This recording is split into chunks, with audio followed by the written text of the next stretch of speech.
Diqqat, 33 million so'mgacha. Diqqat qiling. Xotin-qizlar va yoshlarga 33 million so'mgacha ta'minotsiz kredit beriladi.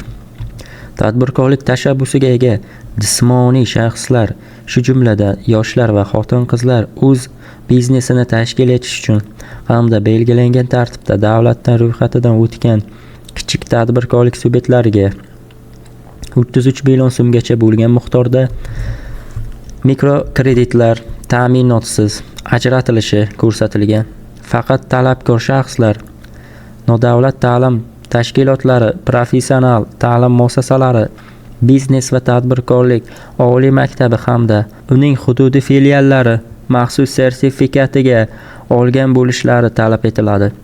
Ushbu ta'minotsiz kreditlar Mikrokredit bank, ATB hamda Xalq banki tomonidan har bir talabgor 33 million so'mgacha bo'lgan miqdorda beriladi.